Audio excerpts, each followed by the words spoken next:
Todo mundo conhece o Ares, né, o deus da guerra da mitologia grega, mas e os outros deuses da guerra, você conhece? Aqui nesse vídeo eu vou mostrar pra vocês vários deuses da guerra de várias mitologias diferentes, inclusive da Suméria, que provavelmente você nem conhece.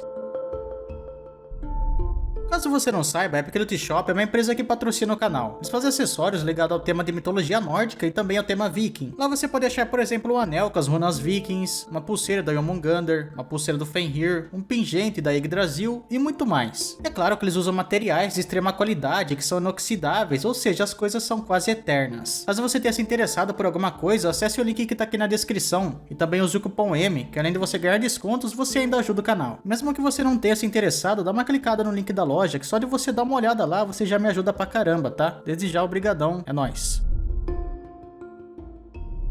A mitologia nórdica é um pouco complicado de falar quem é deus do que, porque a maioria dos deuses são venerados por várias coisas. Então se eu esquecer de algum deus aqui na lista, eu peço desculpas, porque né, são vários. Bem, nesse caso, eu acho que aqui o deus mais conhecido por ser relacionado à guerra, no caso dos nórdicos, principalmente agora por causa do God of War, é o Tyr. Mas um detalhe que é muito importante, que inclusive aparece no próprio jogo, é que o Tyr não era muito de sair na mão com a galera. Ele era mais de conversar e tentava evitar a guerra. Ele era mais diplomático. Ele também era chamado de Tyr ou Maneta, isso porque ele não tinha uma das mãos, que foi arrancada pelo Fenrir. Aqui eu vou dar um resumo sobre o Tyr, tá? Porque eu já fiz um vídeo inteiro contando a história dele aqui no canal, vai estar no card na descrição se você quiser ver. E tem uma batalha dele contra o Ares que eu fiz aqui também, se você se interessar vai estar junto. Apesar de ele ser diplomático, ele era muito habilidoso em combate e também muito corajoso, e foram essas características que fizeram Odin adotar ele. Quando o Fenrir morava com os deuses Aesir, ele era o único deus capaz de ficar perto do lobo, porque o resto todo tinha medo, mas depois isso acabou custando a mão dele.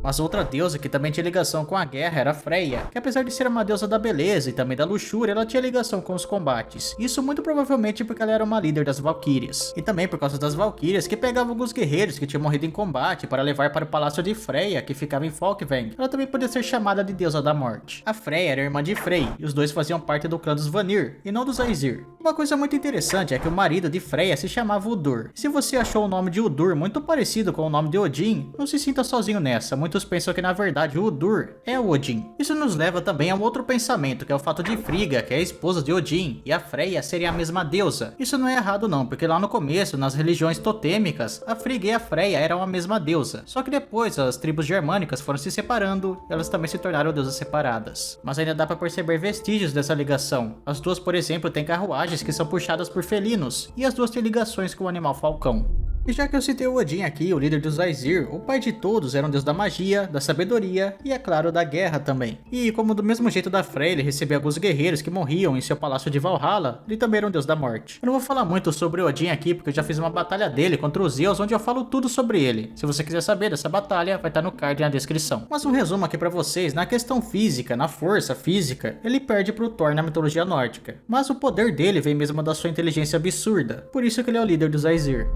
Se você puder, por favor, vai se inscrevendo aí, também avaliando o vídeo, deixando o seu like, porque isso me anima muito pra continuar fazendo os vídeos, beleza? Se você puder me ajudar ainda mais, usa o botão valeu que tá aí embaixo e você pode mudar qualquer quantia com ele. E também se torne membro do canal, que aí você tem acesso antecipado aos vídeos e ao Discord do canal. A mitologia egípcia também tem vários deuses com o mesmo domínio, mas eu acho que eu consegui lembrar bastante dos deuses da guerra aqui. Então vamos começar por provavelmente o mais famoso deles, né? Que é o Horus. O Horus era um deus solar, ele era considerado a reencarnação de Ra na Terra. Ele era filho de Osíris e de Ísis, e os antigos governantes do sul do Egito eram devotos desse deus. E quando eles conquistaram o norte, o faraó passou a ser visto como um tipo de reencarnação de Horus, e o deus começou a ser conhecido em todo o Egito por vários nomes. Inclusive, a importância dele vem do fato dele ter salvado o Egito de um outro deus da guerra, que é o Sete. E o Sete, como é o deus do caos e da violência, é claro que ele também, de certa maneira, é um deus da guerra. É claro que tem outros também, como por exemplo a Sekhmet, que é uma deusa da vingança e também da sanguinolência, que também pode ser uma deusa da guerra, e o Anu-Ur, ou também conhecido pelo seu nome grego, o Anuris. Normalmente ele aparecia com a cabeça de um leão, e a principal função dele era proteger o seu pai, que era o Ra. E por isso que na Barca do Sol ele ficava na frente, ele fazia isso para atacar Apophis. Outro deus que também era ligado à guerra era o Montu, que era da cidade de Tebas. Ele tinha a cabeça de falcão. Tinha também o Sobek, que era um pai do exército, e também o Upualt, que era considerado o equivalente de Ares da mitologia grega. Ele aparecia tendo uma cabeça de lobo branco. Existem milhões de deuses hindus, dentre os que eu conheço, eu acho que o que mais combina com o título de deus da guerra mesmo é o Kartikeya. Ele é filho de Shiva e de Parvati, sendo assim ele também é irmão de Ganesha. Na realidade mesmo ele é só filho de Shiva, mas vocês vão entender. Ele também pode ser conhecido por vários outros nomes, como por exemplo Murugan, Skanda, Kumara e por aí vai. Ele vive no Monte Kailash junto com seus pais e o seu irmão. A história dele acaba variando um pouco, mas o que eu vou contar aqui é o seguinte. Existiam 6 estrelas e elas atuavam meio que espalhando a semente de Shiva. Elas eram casadas com 6 sábios. Essas estrelas deram à luz a 6 filhos e depois jogaram eles na floresta. Os meninos se juntaram em um ser só, e esse ser seria o Kartikeya. Ele era muito alto e muito forte, e tudo que era preciso para ser um guerreiro. O Kartikeya foi feito para acabar com o demônio Taraka, que ficava atormentando o equilíbrio dos deuses e também as estações do ano. E é por isso que o Kartikeya foi feito o comandante-chefe das forças celestes. Como vocês perceberam, o Kartikeya nasceu só do Shiva, por isso que ele é um guerreiro nato. No caso, o Ganesha, que é o irmão dele, nasceu só da Parvati, por isso que ele é mais pacífico. E é claro que tem outros deuses também, né? Afinal de contas estamos falando aqui do hinduísmo. A própria Parvati tem 2 formas que se encaixam bastante nisso. Tem por exemplo a Durga, que provavelmente é a deusa mais forte dos hindus e é considerada a mãe do universo. E tem a Kali também, que é a deusa incontrolável. Ela era uma deusa da morte e também da sensualidade. A Kali era considerada a fome insaciável do próprio tempo. Em um certo conto, a Kali teria surgido do terceiro olho de Shiva e foi encarregada de acabar com um exército inteiro de demônios. Ela acabou com um demônio após o outro sem nenhum problema, só que depois ela começou a dançar sobre os corpos e a dança dela fazia o mundo tremer. E o Shiva, que ficou com medo do que podia acontecer com aquela dança, pulou embaixo dos pés dela. E é por isso que vocês estão vendo essa imagem aí. Bem, eu acho que da mitologia grega não tenho o que falar tanto, até porque todo mundo já sabe, né? O deus mais conhecido é deles, é o Ares. Pra ser mais exato, o Ares é o deus da guerra sangrenta, é o deus da carnificina. Apesar de ele ser muito corajoso, ele também era muito impulsivo e isso fez com que ele perdesse várias batalhas, como por exemplo contra o Hércules, contra Atena e contra o Hefesto. Quando uma guerra acontecia, era possível escutar o grito terrível do Ares. E normalmente nas guerras ele era acompanhado pelos seus filhos, que era o Phobos, o medo, e Deimos, que era o terror. Ele também tem a companhia de Eris, que era a deusa da discórdia, e dos Makai, que eram os espíritos ou os daemons das batalhas. O Ares era pouco popular na Grécia, só em Esparta que ele era mais querido, e até por causa disso que existe a Atena, que é uma deusa da guerra também, só que ela é mais estratégica. Inclusive, na guerra de Troia, ela acabou nocauteando o Ares com uma rocha. Mas a mitologia romana e a grega não são praticamente a mesma coisa?